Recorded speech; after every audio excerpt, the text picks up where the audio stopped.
नमस्कार। आज अर्थालंकारों से प्रारंभ करेंगे। अर्थालंकारों के अंतर्गत सर्वप्रथम अलंकार है स्वभावोक्ति अलंकार। तो स्वभावोक्ति अलंकार का लक्षण है स्वभावोक्ति रसोश चारु यथावद वस्तु वर्णनम। स्वभावोक्ति अलंकार का क्या है लक्षण? स्वभावोक्ति अर्थात स्वभावोक्ति अलंकार कहाँ पे होता है? जहाँ पर यथावद वस्तु, जैसी वस्तु है उसका उसी प्रकार वर्णन कर देना, वहाँ पर स्वभावोक्ति अलंकार होता है। वह स्वभाव मतलब स्वभाव को बतला देना, स्वभाव का कथन कर देना, जैसा स्वभाव है वैसा। अतिशय चमत्कार के साथ में, अतिशय चमत्कार के साथ में वस्तु का यथावत वर्णन स्वभावोक्ति अलंकार कहलाता है। बालक आदि की अपनी स्वाभाविक क्रिया अथवा रूप का वर्णन स्वभावोक्ति अलंकार कहलाता है। अग्नि पुराण के अनुसार वस्तु के स्वाभाविक स्वरूप का वर्णन स्वभावोक्ति अलंकार कहा जाता है। जैसा कि अभिज्ञान शाकुंतल में देखा जाता है, एक ये उदाहरण दिया गया है कि ग्रीवा भंगा विरामम मुहुर अनुपतति चंदने बद्ध दृष्टि पश्चार्धेन प्रविष्टः सरपतन भयाद भूयसा पूर्वकायम दर्भेरर्धावलीडे श्रम विवर्त मुख भ्रंशिभिः कीर्ण वर्तमा पश्योदग्र प्लुत्वाद वियति बहुतरम स्तोक मुर्व्याम प्रयाति। ये अभिज्ञान शाकुंतल का श्लोक है।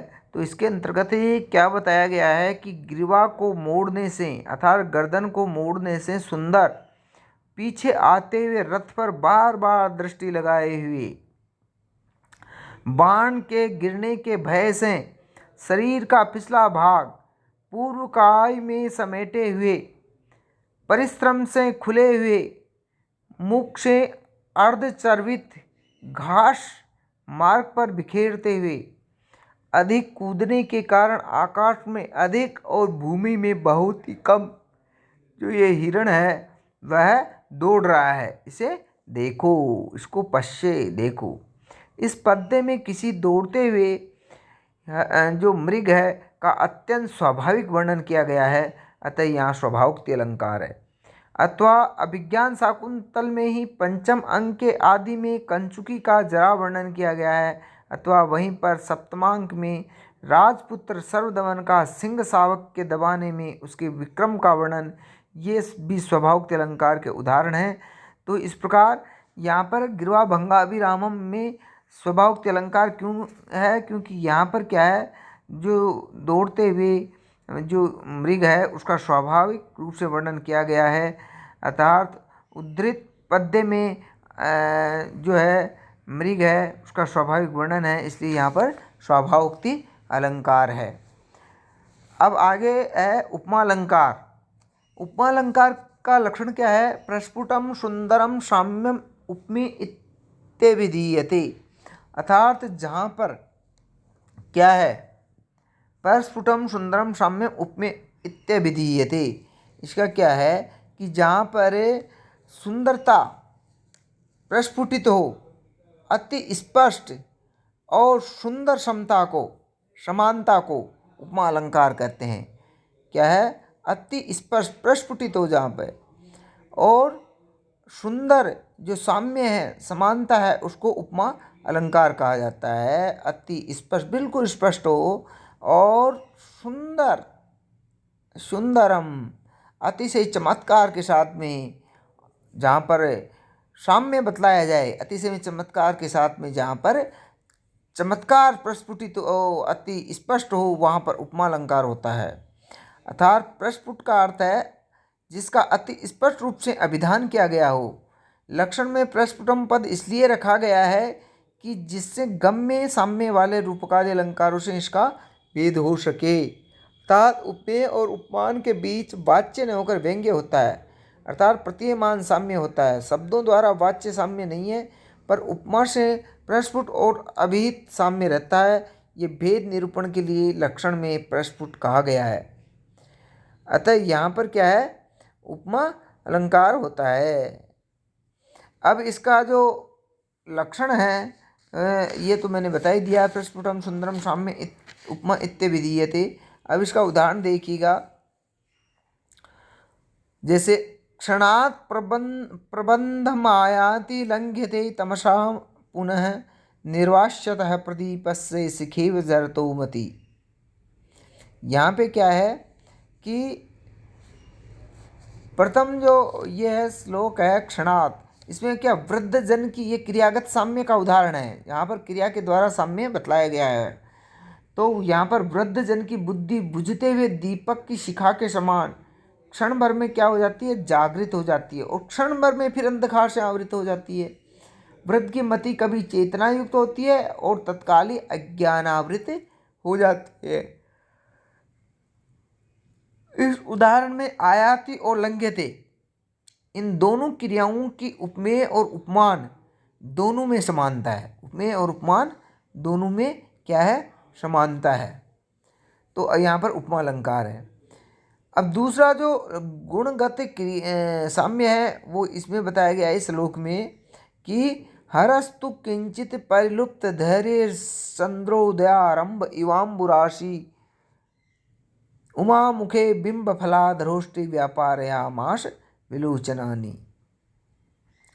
चंद्रोदय के आरंभ में धैर्य को कुछ खो देने वाले समुद्र के समान अधीर हुए शिवजी ने बिंब फल के समान अधरोष्ट वाले पार्वती के मुख पर नेत्रों को डाला, अर्थात एकटक दृष्टि से देखने लगी। तो इसमें क्या है, परिलुप्त धैर्यत्व जो गुण है वो उपमेय और उपमान दोनों में, अर्थात शिव और समुद्र में समान है। शिव और समुद्र में दोनों में समान है, क्योंकि दोनों ही अधीर हो उठे हैं।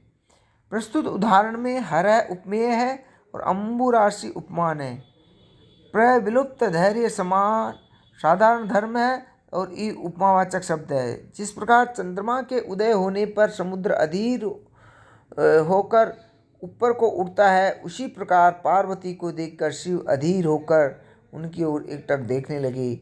उपमान उपमेय में विलुप्त धैर्यत्व रूप गुण साम्य के कारण यहाँ पे क्या है, उपमा अलंकार है। तो उपमा कहाँ पे होती है, जहाँ पर अति स्पष्ट और सुंदर समानता दिखलाई जाए, वहाँ पर उपमा अलंकार होता है। अब इसके जो उदाहरण है वो मैंने बताई दिए कि यहाँ पर क्या है, जैसे हरस्तु किंचित ये गुणगत उपमा का उदाहरण है, और ये जो क्षणात् प्रबंधम आयात यह है क्रियागत समानता का उदाहरण है। अब उपमा का आगे है दूसरी उपमा है मालोपमा। कौन सी है, मालोपमा। मालोपमा अलंकार कहाँ पे होता है, मालोपमा यदि कस्य उपमानम बहु दृश्यते। मालोपमा अलंकार कहाँ पे होता है, जहाँ पर एक उपमेय के अनेक उपमान देखे जाते हैं। जहाँ पर एक उपमेय की अनेक उपमानों से तुलना की जाती है, समानता दिखलाई जाती है, वहाँ पर मालोपमा अलंकार होता है। कौन सा अलंकार होता है, मालोपमा। एक उपमेय के अनेक उपमानों से संबंध होने पर मालोपमा अलंकार होता है। उदाहरण जैसे अधिक प्रभावशालिनी शिखा से दीपक, गंगा से स्वर्ग का मार्ग, संस्कारवती वाणी से विद्वान के समान उन पार्वती से हिमालय पर्वत पवित्र तथा सुशोभित हुआ। अधिक प्रभावशालिनी शिखा से दीपक और गंगा से स्वर्ग का मार्ग और संस्कारवती वाणी से विद्वान के समान उन पार्वती से क्या है, हिमालय पर्वत सुशोभित। इस उदाहरण में हिमालय इस एक उपमेय के दीपक है, मार्ग है, मनीषी है, ये तीन उपमान है। क्या है, तीन उपमान बतलाए गए हैं।